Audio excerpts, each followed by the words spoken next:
Hey y'all, welcome back to another episode of my podcast. And if you've never listened before, my podcast is the B Channel 27 podcast. You might be saying, what does B Channel stand for? It stands for blessing, edifying, and encouraging others to live their best lives.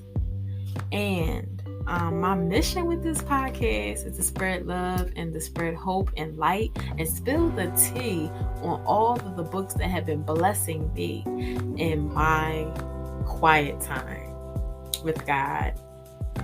Before we dive into today's episode, be sure to like and share this episode and subscribe to this podcast if it blessed you. You can also catch up with me at B Channel 27 on all my socials. I will include my links in the episode description. Without further ado, let's get into today's book review. This book is called Enough: Silencing the Lies That Steal Your Confidence, and it is by Sharon James. Let me tell y'all a little bit about her. She is an international conference speaker and best-selling author of 22 books, including The Power of a Woman's Words, Becoming the Woman of His Dreams, The 14-Day Romance Challenge, and Take Hold of the Faith You Long For. Her books have been translated into several languages and impact women for Christ all around the world. Sharon served as vice president and radio co-host for Proverbs 31 Ministries for 10 years. She is currently on Proverbs Encouragement for Today devotion writing team, and she speaks writers and speakers teaching team. Sharon is also the co-founder of Girlfriends in God, a non-denominational conference and online ministry that seeks to cross generational, racial, and denominational boundaries to bring the body of Christ together as believers. For those who know Sharon best, she is a simple Southern girl who loves sweet tea, warm beaches, and helping women live fully and freely as children of God and co-heirs with Christ. She and her husband, Steve, call North Carolina home. They have one grown son, Stephen. And that's just a little bit about her, and I'll share a few more details about her at the end, but I wanted to get into my favorite parts. Well, let's see. I really enjoyed the beginning. She starts off with 5 chapters that are really the groundwork for just taking hold of these thought patterns that are really troubling you in your life. So the first 5 chapters start out with stories that she has chosen specifically to highlight some of the things that we are going through when it comes to our thought life, like House of Mirrors, realize the enemy's true identity, recognize the lies, reject the lies, and replace the lies with truth.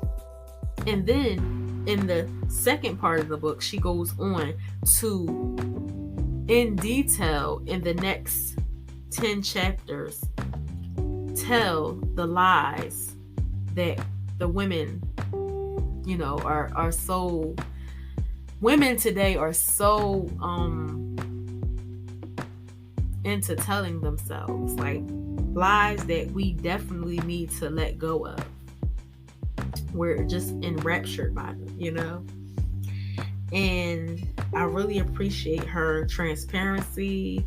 I appreciate the stories that she shared, and also how she included some resources at the end that are going to really, really bless you in terms of your journey of thinking what God thinks about you instead of thinking about what the enemy would have you to believe about yourself. That's a lie, So it was just a very good read in terms of that.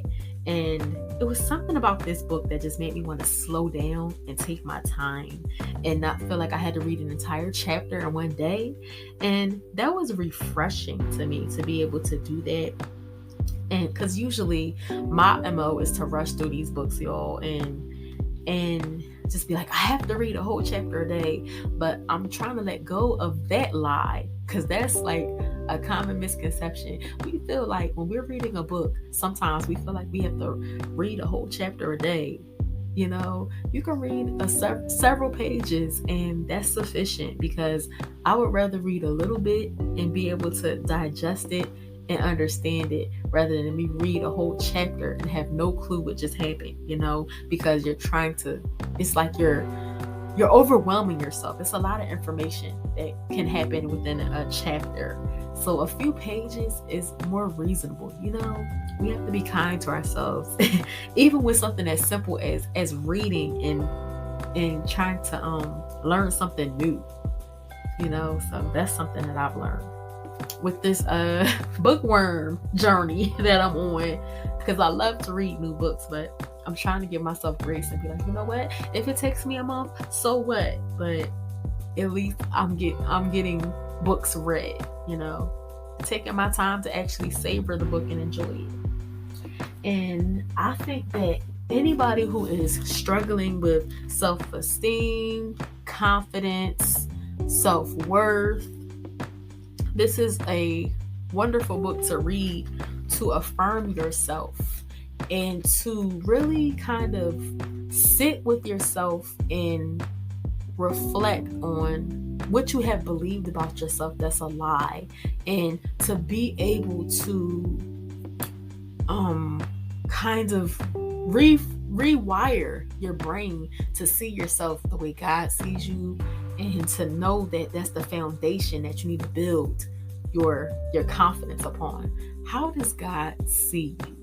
And to really pull out some scriptures and some Bible verses that you can hang on to and kind of anchor yourself to when you're having a rough day, when you're having a rough season, because they will come. But it's about, are you anchored? Like, use the scriptures to anchor you. Use God to anchor you. God is there for you in that way. He wants to be who you rely on, who you go to, who you depend on for your identity, to know who you are, have an assurance of who you are. And, instead of depending on the world or anybody else, any person to tell you who you are.